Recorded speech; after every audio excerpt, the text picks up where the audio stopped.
थे, कभी भगत सिंह को, कभी चंद्रशेखर आज़ाद को हमेशा याद करते हैं, लेकिन अब उनको याद करना और भी ज़्यादा ज़रूरी हो गया है, क्योंकि एक दूसरी स्वतंत्रता की लड़ाई हम लोग इस देश में सब लोग मिल कर के लड़ रहे हैं। एक आज़ादी हमको मिली 47 में, लेकिन आज हालात देखते हुए हमको सोचना पड़ता है कैसी आज़ादी मिली। आज हम बोलते हैं तो हमको देशद्रोही कह देते हैं, अगर कुछ लिखते हैं तो हमारे ऊपर मुकदमा कर देते हैं, अगर सच्ची बात टीवी के ऊपर दिखाते हैं तो जेल के अंदर ठूस देते हैं।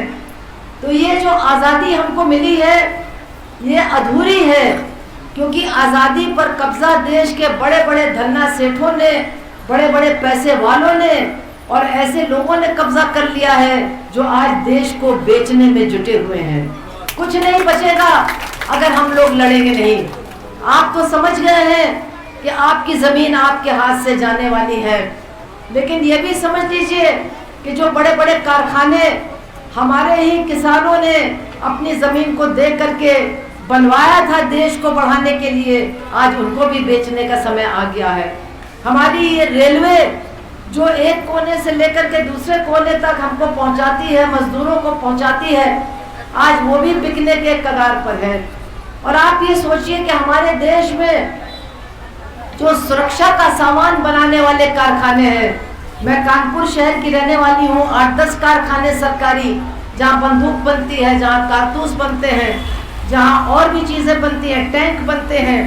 आज इन कारखानों को जो हमारे देश की सुरक्षा के लिए इतने महत्वपूर्ण हैं, उनको भी बेचने का काम हमारी सरकार कर रही है और वहाँ के मजदूर भी हड़ताल कर रहे हैं ताकि उनका कारखाना न बिके। तो आज ये जो आज़ादी लोगों ने कुर्बानियाँ दे करके पाई थी, आज वो खतरे में है और जो कुछ हमको मिला, जो कुछ हमने मेहनत करके तैयार किया, वो सब कुछ हाथ से आज जाने वाला है।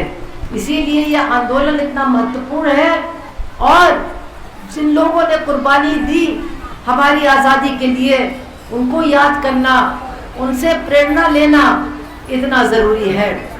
लोगों ने कहा कि कैप्टन लक्ष्मी के बारे में कुछ बता दीजिए, तो कैप्टन लक्ष्मी तो आपकी तरह ही एक महिला थी जिसका जन्म दक्षिण भारत में हुआ, पढ़े लिखे परिवार में जन्म हुआ, तो वो भी डॉक्टर बन गई।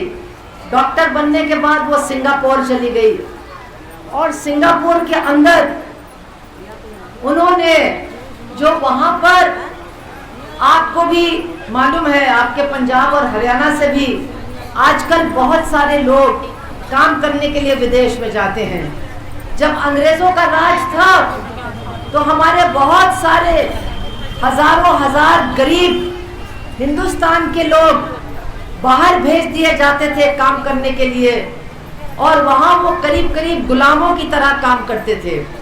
तो सिंगापुर में, मलेशिया में, बर्मा में हमारे देशी मूल के बहुत सारे लोग थे, भारतीय मूल के, लेकिन गरीब थे, मजदूर थे, और उनके लिए वो दवाखाना चलाती थी। वो कैप्टन लक्ष्मी उस समय डॉक्टर लक्ष्मी थी, लेकिन गरीबों की सेवा करती थी और गरीबों की डॉक्टर थी। और उसी ज़माने में वही सिंगापुर में जो भारतीय सेना थी, उसने जापानियों के सामने आत्मसमर्पण किया और उस अंग्रेज़ों की सेना में आप जानते हैं बहुत बड़ी संख्या में हमारे देश के जवान थे, हमारे देश के अधिकारी थे। तो उनको एक मौका मिला कि अलग एक सेना बनाएं और अंग्रेज़ों के खिलाफ लड़ें। उन्होंने उस सेना का नाम आज़ाद हिंद फौज रखा और अपने नेता के रूप में उन्होंने सुभाष चंद्र बोस को बुलाया और उनको अपना नेता बनाया। सुभाष चंद्र बोस वहाँ पहुँचे, उन्होंने कहा ठीक है, जापानी हमारी मदद करना चाहते हैं, लेकिन हम उनके सामने सर नहीं झुकाएंगे। यहाँ पर जितने हमारे भारतीय मूल के लोग हैं उनको चंदा देना चाहिए, जेवर देना चाहिए और अपने जवानों को देना चाहिए, उनको भी मैं सेना में भर्ती करूँगा। और इसके साथ साथ उन्होंने कहा कि हमारी आज़ादी तब तक हमको नहीं मिल सकती है जब तक महिलाएं आगे नहीं आएंगी। तो एक महिलाओं की भी सैनिक टुकड़ी मैं खड़ा करूंगा आजादी की लड़ाई के लिए। तो लोगों ने हंसी उड़ाई। हमको मालूम है जब भी औरतों का नाम आता है ये सब हंसते हैं, हमेशा हंसी उड़ाते हैं। कहाँ से आएंगी औरतें, कहाँ से लाएंगे औरतें? लेकिन जब औरतें एक बार आ जाती हैं तो उनकी ताकत को और उनकी हिम्मत को सब लोग पहचानते हैं। आज मोदी को भी मालूम है कि ये औरतें जो इस किसान आंदोलन में आगे आगे बैठी हैं ये कभी हटने वाली नहीं है। कोई भी भाग जाएगा लेकिन हमारी माता बहनें भागने वाली नहीं है।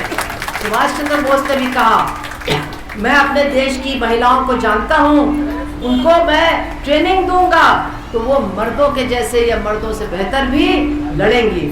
तो उन्होंने फिर वहाँ पर हमारी ये जो डॉक्टर लक्ष्मी थी, जैसे मैंने बताया, उनको बुलाया कि आप क्या इस काम में हमारा साथ देंगी? उन्होंने कहा मैं कल से अपना दवाखाना बंद कर दूंगी।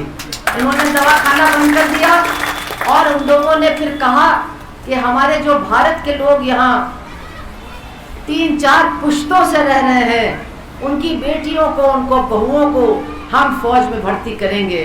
अब आप समझ लीजिए वो लोग हरियाणा और पंजाब के नहीं थे। हरियाणा और पंजाब के लोग समझते हैं हम ही हट्टे कट्टे हैं, हम ही लड़ना जानते हैं।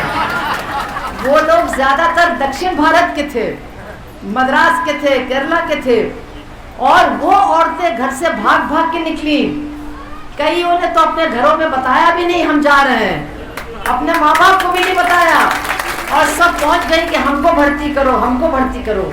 अब आप कमाल की बात सुनिए, उन महिलाओं ने कभी भारत को देखा नहीं था।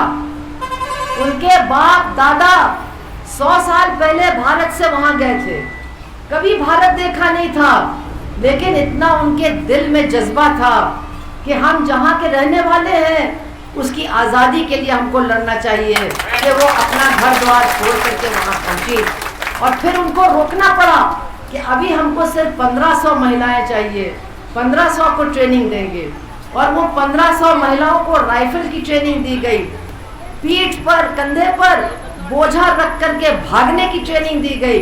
जैसी ट्रेनिंग पुरुष सिपाहियों को दी जाती थी, फौजियों को दी जाती थी, वही ट्रेनिंग उन महिलाओं को भी दी गई। और उस टुकड़ी का नाम रखा गया रानी लक्ष्मीबाई रेजिमेंट। और उस टुकड़ी को पूरी ट्रेनिंग दे करके मोर्चे पर भी भेजा गया।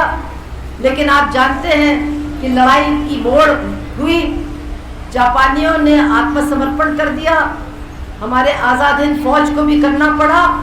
लेकिन उन महिलाओं ने जंगलों में निकल करके जो घायल थे उनकी सेवा की, और आखिर तक वो यही कहती रही कि हम लड़ना चाहते हैं, हम और कुछ नहीं करना चाहते हैं। उनको हमारा देश भूल गया, कौन थी, क्या नाम था, भूल गए हम लोग। ये भाजपा वाले कहते हैं इतिहास की किताबें हमको फिर से लिखनी है। हाँ लिखनी है, क्यों लिखनी है? कि जितने लोगों के नाम छूट गए हैं, जिन्होंने देश की सेवा की और देश के लिए मरे, उनका नाम भी हमारे इतिहास की किताबों में दर्ज होना चाहिए, और उसको हम लोग करेंगे। लेकिन उसके बाद लड़ाई तो खत्म हो गई।